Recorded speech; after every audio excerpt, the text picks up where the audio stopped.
Okay, that's for those of you who've been wanting to have introductory music to my videos. Sorry, it's not the same. I'm working on it, alright? I'm learning my software. Just relax. I used to be on a Mac and now I'm on a PC, okay?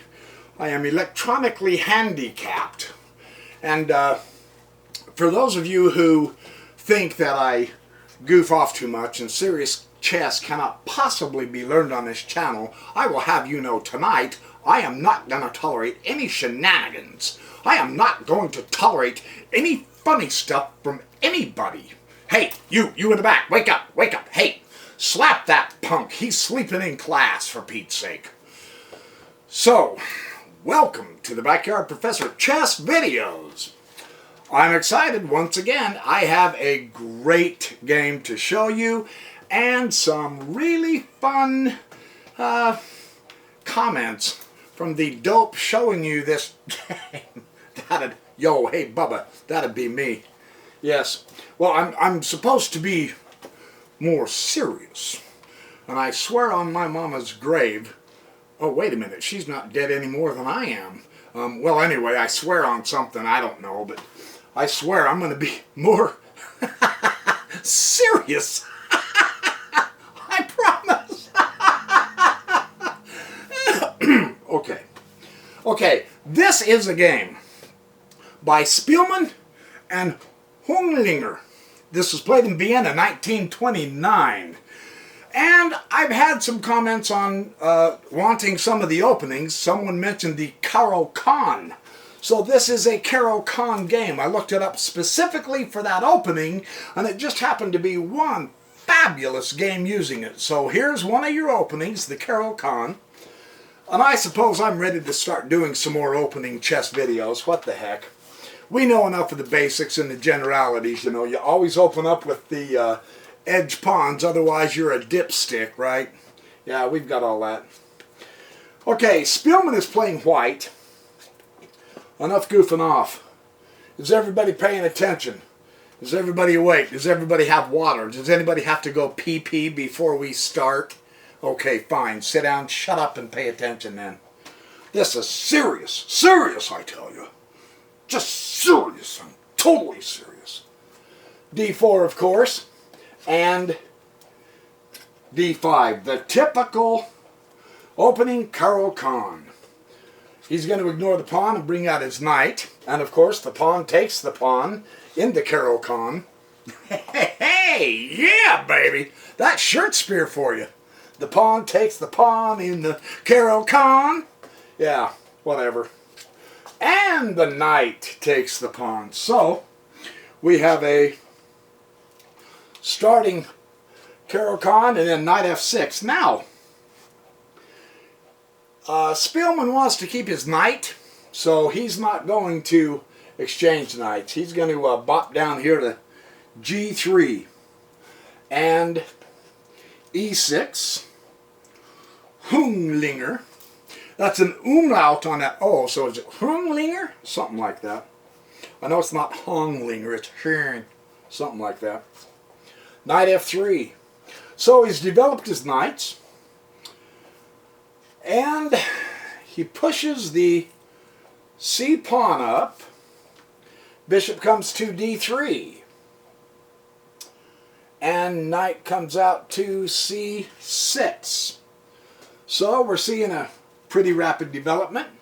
The pawn takes the c5 pawn, and the bishop takes the c5 pawn, keeping up with the development real nice. Spielman pushes the a3. He doesn't want anything coming down here to affect the queenside so much. And now we get double zeros. See, I've officially joined the Chess Cool Club because now I'm using the current lingo of castling. Castling is so old-fashioned. Now it's double zeros. So see, I'm happening. I'm cool now. Yeah, baby. Oh, hey, and we've got another double zero. Now that's a good program right there. I don't care who you are. That is a good program right there. Castles and B6 coming up, giving support to the bishop.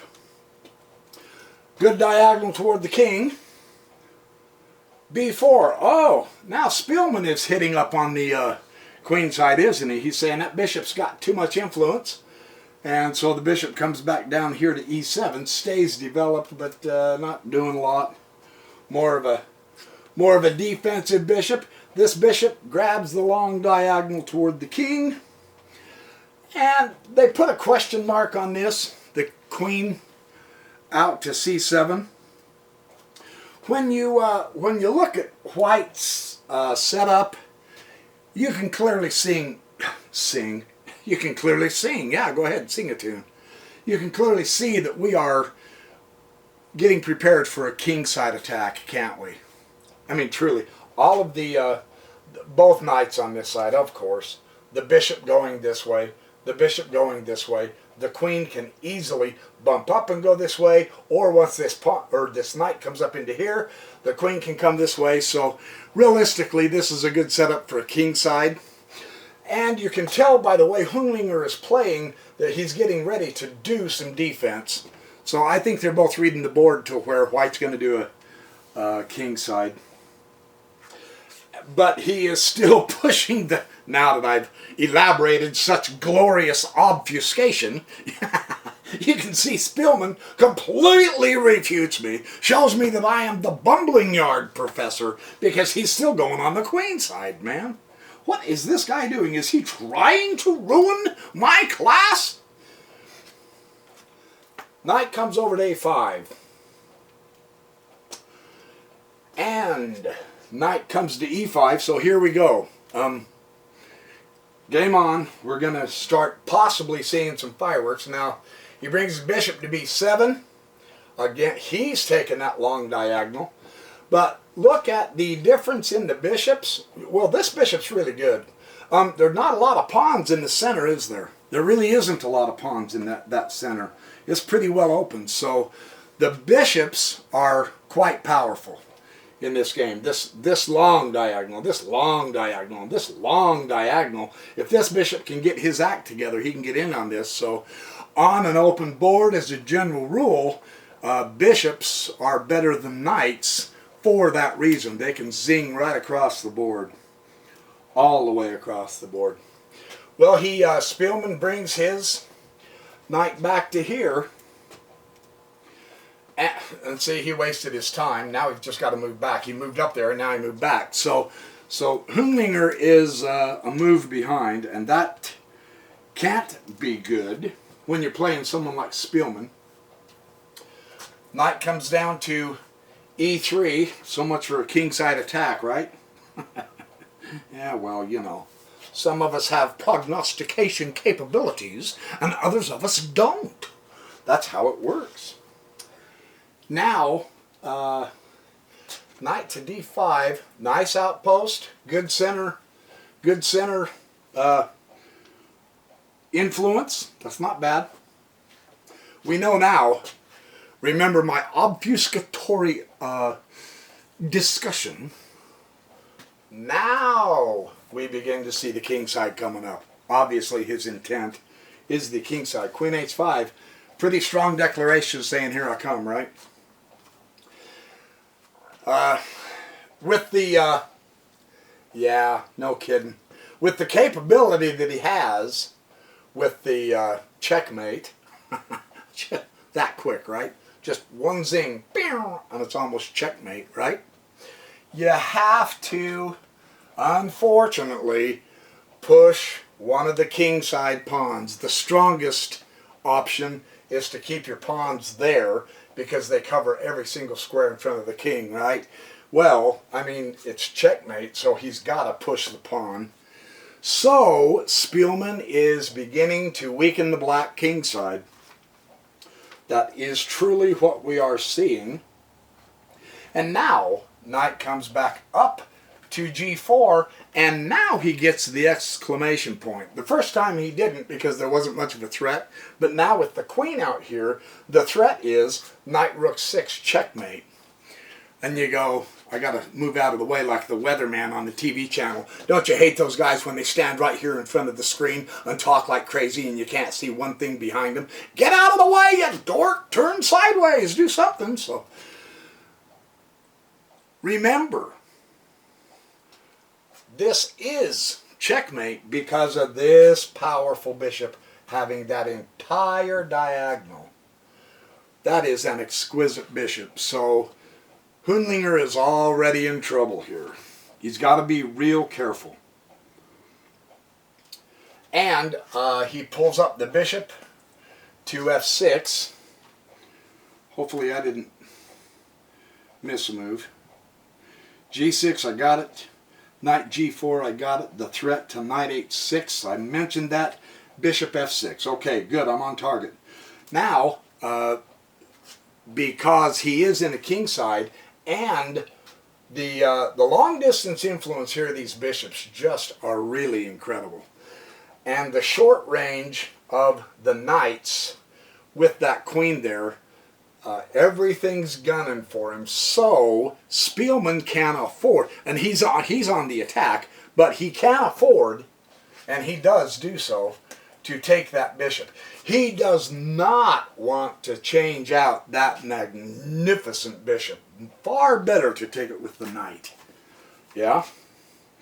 That particular exchange makes sense of why he went with the knight instead of the bishop.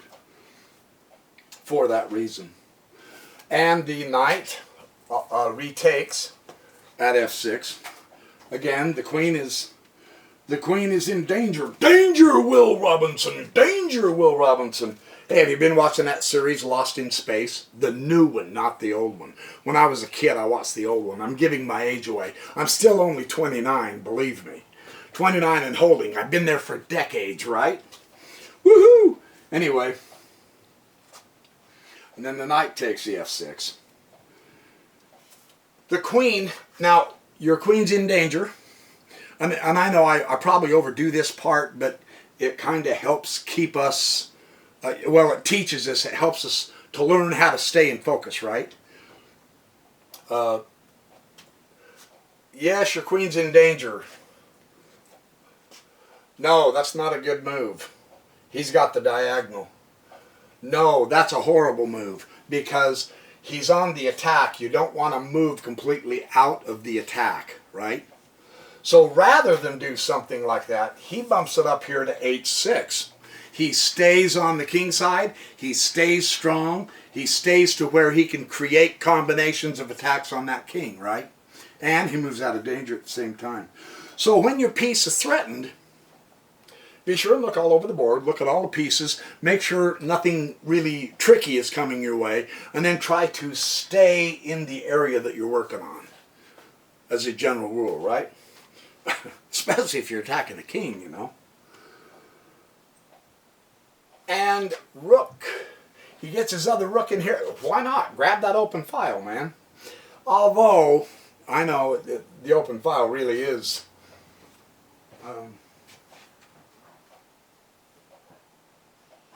sorry, I've got a light on and it's heating and I'm starting to smell plastic melting. Crap, I hope I don't have an inside fire. We'll be able to see the backyard professor with his hair on fire. That'd be a thrill, wouldn't it? Well, that'd suck. So he stays in the area. And then he brings the rook into the open file. Yeah, it's not on this side, but so what? It's an open file. And those can be useful, even if they do seem to be far away. Never underestimate an open file, right? Always put your rooks on open files if you can help it. And that's what Spielman does. Rook to D, and he puts his rook on the open file that's opposite of the queen. Always a good idea. And of course, Hundlinger will have none of that. He immediately, notice, whenever someone puts a rook on a file opposite your queen, get her off of the file. There's too many problems that can happen. So that's about the only move he could do that's half decent with his queen, because he has to keep her on this side to help protect, right? I mean, you can't, you know, that doesn't do a lot.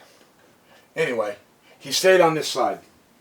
And Spielman pulls his other rook on the other open file. So he's got the two central files. Hundlinger is stuck with just the one over on the edge, but at least he's got one at this point, right? And now the knight comes here to e8, protecting that square, because nobody else can. Because look, remember, this bishop's right there, man. Queen right there, and that's checkmate. So he was virtually forced to drop his knight down there. So, now, this is the move of the game.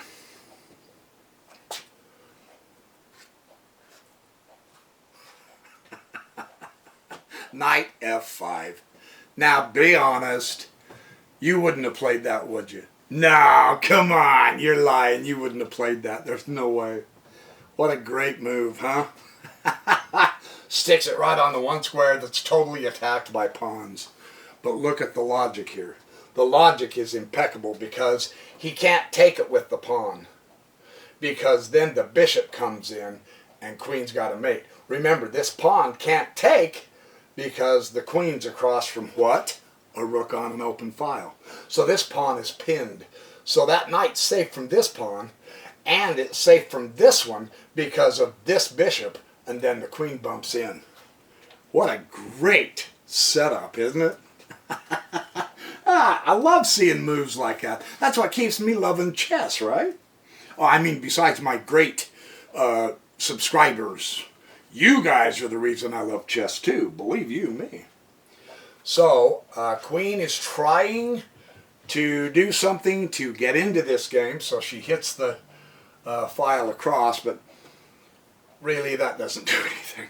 That's, I mean, he's trying, he really is.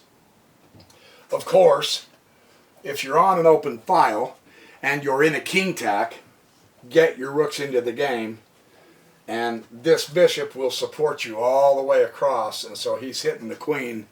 He's protecting his knight, and wow. Ouch.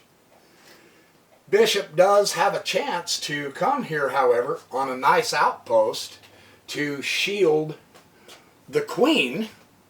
Now you see everybody's gathering in the center. Isn't this interesting? It is a kingside attack, no kidding, but everybody's jumping into the center in order to protect the king. That's so fascinating how that works. And of course, knight king 7 check, right? I mean, you had to have seen that. That is so blatantly obvious. Now look, it was at this point that Hundlinger resigned, but the commentator,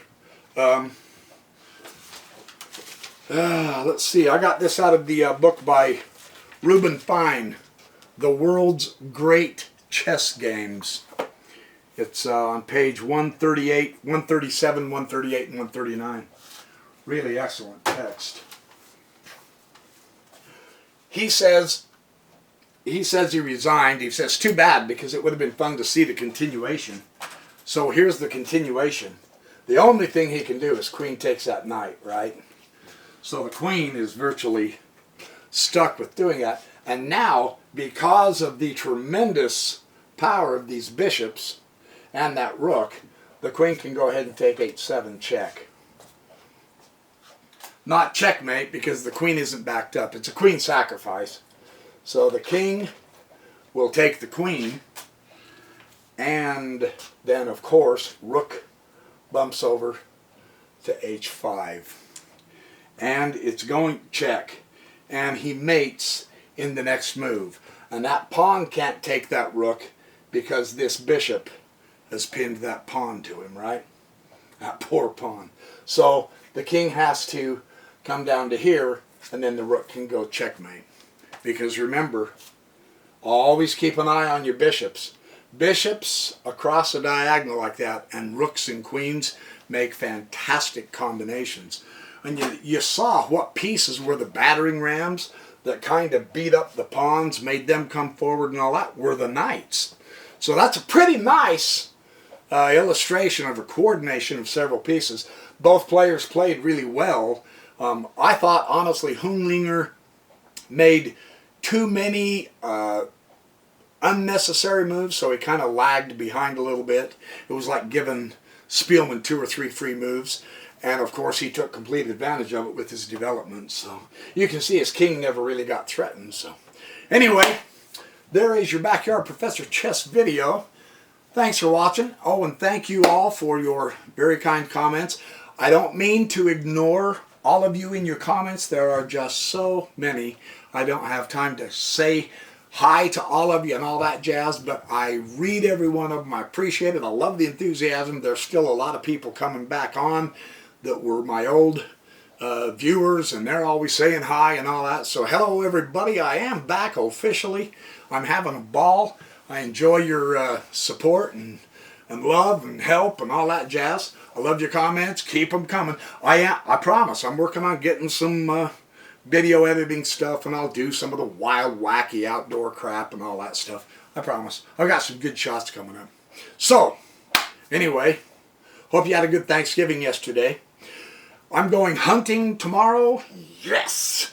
I'm going to go try to get my deer. I've got 6 friends I'm going with. We all drew this year on a late hunt, which is really cool. So we're going to go try to get some deer. So I don't think I'll get videos until Sunday afternoon or so. Not that I can make videos every day, but I'd like to if I could. So anyway, enjoy this. Have fun, be good, do well. Be happy. Be nice to each other. I'm stone cold serious. We need nice in the world, not stupid idiot politicians making unnecessary ruffles and waves because they're too gosh damn stupid to know any better. Unfortunately, all of our countries have those. So the rest of us need to band together and show some intelligence and love and brotherhood. That's what we're all about. So thanks for watching my videos, and I will catch you on the next video.